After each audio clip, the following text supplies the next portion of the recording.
Hello, everyone. I'm Joe Welu. Thanks so much for tuning in to Expert Insights, where we talk with industry leaders across modern financial services to discuss leadership and innovation.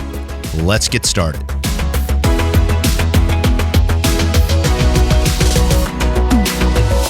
All right. Hey, everyone. Welcome back here. Another episode of Expert Insights. We are continuing our conversation around best practices to maximize growth this year. And joined with me today is our Chief Lending Officer, Mr. Dan Catinella. Dan, how are you, buddy?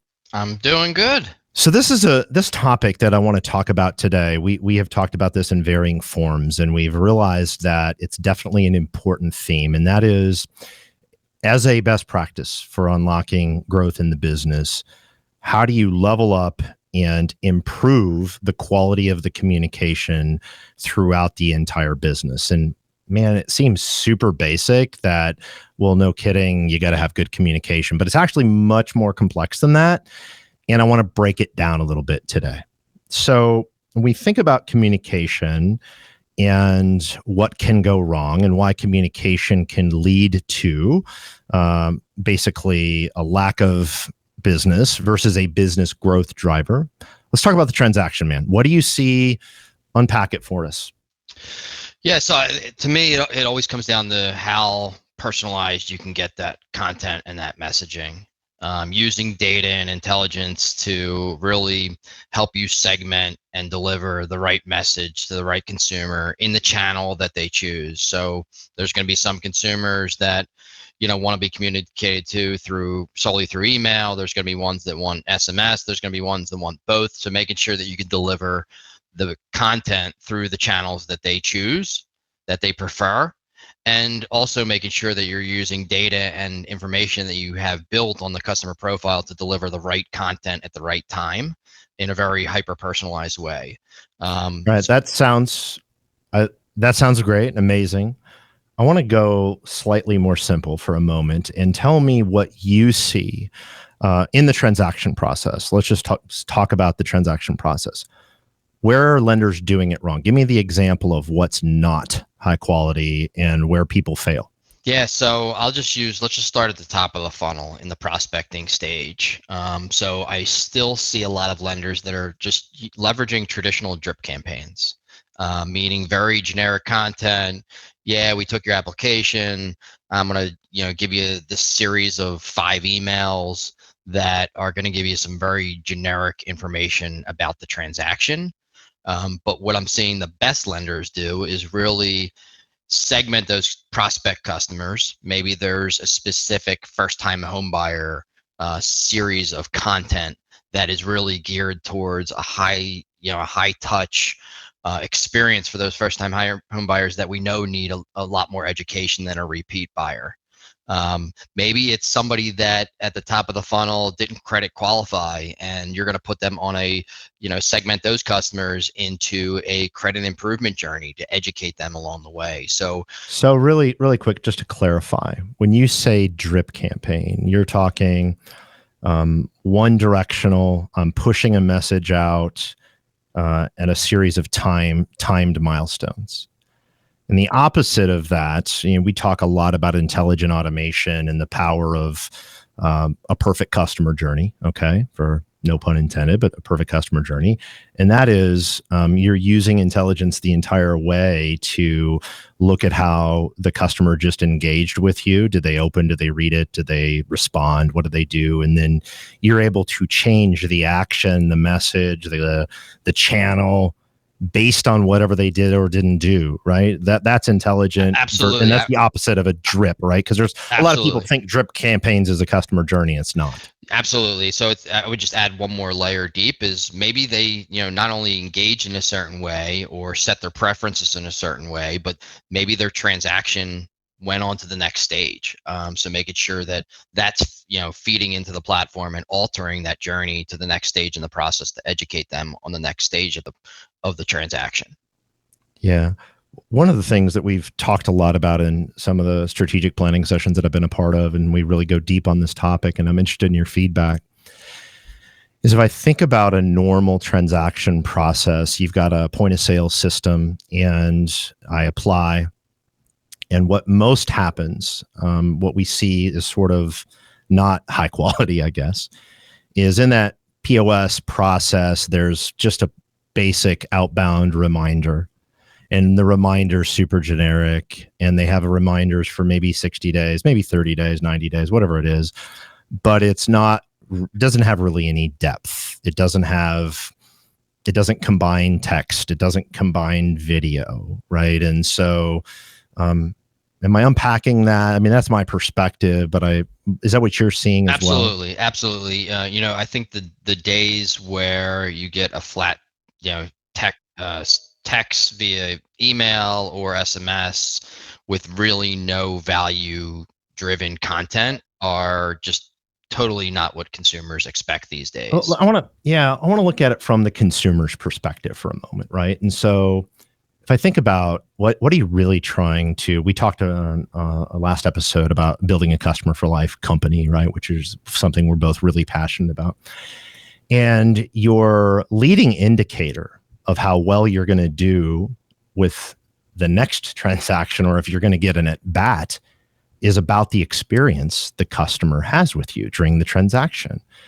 And so much of that experience and ultimately how they feel at the end of the process is how you communicated, how your organization and you communicated with them. And we see points of failure to where it doesn't feel personalized, it doesn't feel empathetic, it doesn't feel like you have context. It's just, hey, you're a number, you're a transaction, you're in my engine, and see you later. Now, we've seen some of the better organizations automate communication that does feel really authentic and personal. You want to talk a little bit about that? Sure. Some of the things you're seeing? Video is obviously a big component of, and a lot of, where we're putting a lot of focus in. How do you deliver a very personalized experience down to, people want to deal with people, and they want to work with people. They trust people. Yes, you're going to trust the company brand as well, but first and foremost, people work with people and trust people. Be data driven, but be human centric, man. Absolutely. Right? Like Absolutely. Yeah. So a lot of our top organizations that we're seeing have the best success and building that trust and those lifelong relationships are injecting personalized videos into their customer journeys. So for example, if, Bob originator, instead of giving that, flat text general content out to that, prospect at that early stage funnel, is giving him, Bob originator is actually on video describing the exact point in the process that consumer is face to face through a video, high, doesn't necessarily have to be high quality, but a video experience so that a consumer now sees that Bob is delivering that message to him. Yeah. I know the set of customers you're referring to, and I think it was really brilliant. What they did is, we had some functionality added to journeys that allowed this to happen, but they had the sales teams record a series of just some basic videos, but they're done in a way that they feel, they're not mentioning the person's name, but they're done in the way that they feel very authentic. And it comes from a point of view of being really education first, like, hey man, I want to keep you informed. Here's what's going to happen, explaining the process and the feedback that we see, the consumer feedback as well, because we do different research on the consumer end and see what comes back, is that it makes an impact, right? That face to face, like you said. So the engagement is, magnified greatly, and the conversion rate, most importantly, increases significantly. Yeah, no question. So improving the quality of that communication and how it sets you up to be a customer for life company, and leveling up communication across the business is can lead to growth, right? And we just talked about one of the ways. The next way, the next piece I want to talk about is with referral partners, right? We're in a purchase market, will be for most likely a fair bit of time for the most part. A lot of people, first-time home buyers, those types of things. A lot of those people have agent relationships. And so working with and improving your agent relationships is important. So talk to me about the referral partners and where you see people going wrong with setting the stage, right? With realtor partners, referral partners, builders can be in there as well. Yeah, I would say, first and foremost, it comes down to really understanding your existing relationships.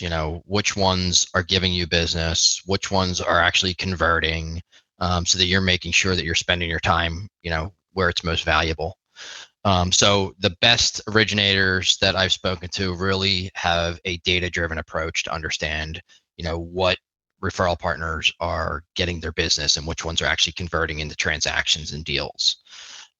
And honing in on understanding of those existing relationships that I do get business from, what is their what does the total wallet share look like, so that I can make sure I'm maximizing that existing relationship and getting the most out of that real estate agent's business or other referral partner. Yeah, what you're saying is, so do I have the intelligence basically that tells me what the white space and the opportunity is? Absolutely, absolutely. And then using that same data lens to really understand, all right, where do I want to grow my business? What real estate agents are worth my time talking to? Are how many buy side transactions are they generating over a certain period of time? And which ones should I target that most match my business model, that I believe I can successfully obtain their business? Yeah, that's so great. One of the things that I index on when I'm doing strategy sessions and conversations with some of the leadership groups is talking about, okay, hey, I want to grow my referral partner network. Okay, well, one of the things that I believe, just my experience, my other life before Total Expert was as a real estate agent, which some people know, and I always remember that the lenders that impressed the hell out of me were the ones that had really crisp, really succinct communication through the entire process. So as a example, right? So if you're going through the transaction, are you communicating with the seller's agent, the agent on the other side, not the agent representing your buyer, but the other agent? Or if it's the first time you're doing a deal with this buyer's agent, right? Are you communicating in a way that is going to set a standard of excellence with them so that they feel, wow, that was exceptional, right? You kept me informed. You kept both my borrowers informed. You kept anybody else involved in the transaction informed, and the communication was flawless.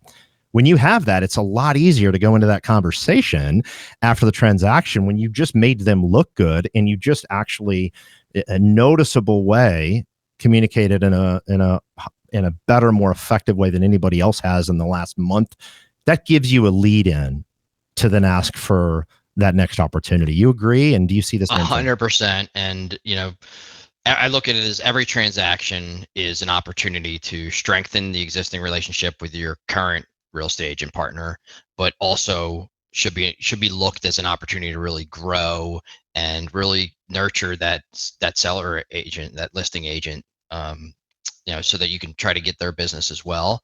The best lenders have even post-close, post-funding strategies on really how do you target that listing agent through a series of communications and touch points and engagement activities after the transaction to try to really, get their business as well and grow their referral partner network. I always say it starts with really making sure that every originator can kind of define their X factor. What makes them different from every other originator out there? Is that the products you offer? Is that the educational content? Are you helping your agents build business plans as they come into the new year? Are you creating, creative strategies on solving affordability issues that are out there? Do you have the right co-branding capabilities to offer agents to help them, sell their listings?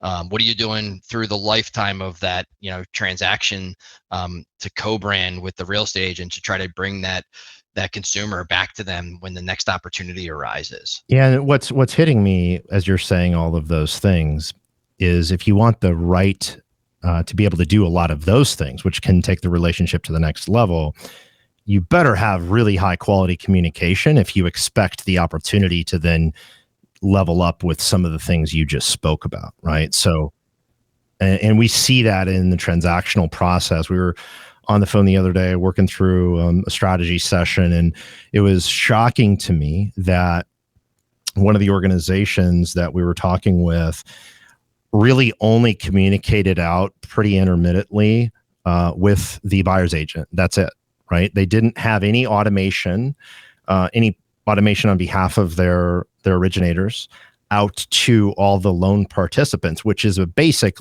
blocking and tackling for high quality communication. But if you think about how that feels to the consumer, to the realtor partner, if you have really good communication through that whole process versus really static and not consistent, it's apples and oranges, and it's really game changing. Absolutely, absolutely. You have to include the listing agent on all those communications so that they could see how you're helping that buyer's agent that you have a relationship with. As a leader on the phone, a quick win for your organization is go in and look at your transactional automation that's going out. And A, is it personalized on behalf of the originator? B, are you communicating with all transactional parties? And if you're not, there's some pretty fast ways that you can get that done, and it's a game changer. All right, next piece I want to talk about, we're talking about communication as a growth driver and how it can lead to really opportunity. And I think this is one that people drop the ball on a lot and underestimate the importance of, and that is communicating internally with my sales organization, keeping them engaged. And I'll give you an example, and I want your feedback on this. One of the leaders I talked with on a regular basis, I talked with last week, and we talk on a regular basis, and we were talking about what are they doing that's working. And they're really running a very intentional engagement, sales marketing engagement process to their salespeople. So they've got, a calendar of things and topics, bite-sized content, both from leadership and from marketing and other parts of the organization. And they're keeping those salespeople engaged, and they're reminding them of the value the company brings and what's the tools that are available. And, that hit me, because I'm like, oh gosh, actually, we probably do a terrible job at some of that. We do some well, but I think that's an area where a lot of people don't think about automating and setting up a enterprise level cadence around communicating with your sales team. But talk to me about that and what you see. Yeah, so I would say it's a couple things. One is just making sure you're set up to share success stories within your organization is like table stakes. The market changes rapidly. Using some of your top performers and your mid performers to really elevate what's working within your organization is absolutely key. Communication within your sales organization is super important. The other thing is just making sure that you're using things that are working and establishing kind of best practices and a systematic approach through your organization. Things like, maybe every time I take an application or disclose a transaction, I'm setting a task to follow up on a personalized level within the system. So starting to establish those sales best practices and systematically embed them into platforms like Total Expert to make sure that you're doing that across your organization, and or whatever your platforms are. Obviously, we love if they use us, but other platforms you can do some of those things as well. Yep. So systematically, generating those best practices in a way that you can scale that through your organization and measure those results. So one of the points you made here, I want to drill in just a little bit on, and that was highlighting success stories and what's working. Like a big part of your job right now as a leader is infusing positivity and positive energy into your organization, right? Especially in environments where there's headwinds. And that's really what you're talking about, right? I mean, the energy, the positivity that what winning looks like, and that people are having success, infusing that into the stream of consciousness in your company is important. Absolutely. I mean, the sales force always wants to hear about what's working and how people are winning. So the more you can distribute that out, it changes the sales force's mindset, makes it optimism, and makes them go out there and want to win. Mindset's so critical. And you see companies, we've talked a lot about the two camps. There's really two distinct camps, right? The people that are sort of in fear mode, duck and cover, and the people that are like, now's our time. Now's our time for opportunity. And the ones that are embracing the opportunity are being really intentional about driving that narrative internally and infusing that energy and winning. And you can only do that with communication. And so, yeah, really great points, man. I appreciate the context. All right. So the next segment of communication that I want to talk about, and I think is also important and want your perspective on it, is a lot of people confuse marketing, communication, engagement, and what's what and how it feels. And you and I agree that traditional marketing for the purposes of marketing is really less effective than it's ever been, right? People tune you out. And when you think about the lenders and the adjacencies, right? Financial planners, accountants, divorce attorneys, how you communicate with those groups, how you educate them about what's going on, how you can be helpful, how you communicate that really is going to lead to either opportunities there or not opportunities. Unpack that topic for me. Yeah, so I always frame it as, the best salespeople that I've ever spoken to always lead with, serving over selling. And a lot of that is education, and a lot of that versus is selling. education driven, right? So, how do you position yourselves as the expert in the industry, the mortgage advisor, not the transactional loan officer? And that goes beyond just real estate agents. So how do you expand that network of influence to builders, financial planners, divorce attorneys, even some of the best salespeople that I've talked to do a fantastic job with affinity relationships, meaning, how do I get in with these organizations that I've maybe successfully closed deals with? How do I get into their organization and give them unique offerings that they can offer to all their employees? Yeah, I had a great talk track. One of our customers and I were talking, and she was citing an example of a strategy they used. They went into a local business and said, "Hey, would you mind if we communicate out to your people some educational content about the power of home ownership, how it impacts their life, the difference between home owning and renting?" And the company, right? I didn't think about this, but the company looked at that as valuable, right? They want their people investing, staying, putting down roots and those types of things, right? And so you agree with that? I mean, I love that Totally. example. So a lot of originators that I've worked with in the past have, periodically wanted to look at their database and say, hey, is there any trends by the employers that I'm doing transactions with? And it's very interesting to look at when you're in these different local markets that there's typically always some trends, and you get some employers that you realize that, man, I done 50 transactions for this employer. So then they bring some of that data and they walk in and say, listen, I've done 50 transactions for your organizations and pretty successful. Can I communicate out to your broader audience and make sure that I'm serving them and I'm educating them on why home ownership is the right long-term financial approach? And it's worked really well. Yeah, man, I love that. And, thinking about the power of home ownership on household wealth, right? We looked at it earlier this week, and, the average wealth of a homeowner is 40 times higher, but so many people don't know that. I love that stat. And, Yeah. right. It's huge, right? And I think about financial health, financial fitness impacts the quality of people's lives, right? And so communicating that out to those groups can be really a powerful strategy. So, well, great, man. We covered a lot of topics on how the quality of the communication, and I mean really high quality communication, can be a growth driver. And we unpacked it in both, the transaction, referral partners, internal sales teams, right? How you impact, how you communicate with those organizations, and then also some of these other fringe affinity relationships that you might not be thinking about. So, and communication is at the center of all of it. So thanks, my friend. Great conversation. Thank you, Joe. All right, buddy. Thanks so much for joining us today. Be sure to subscribe wherever you get your podcasts.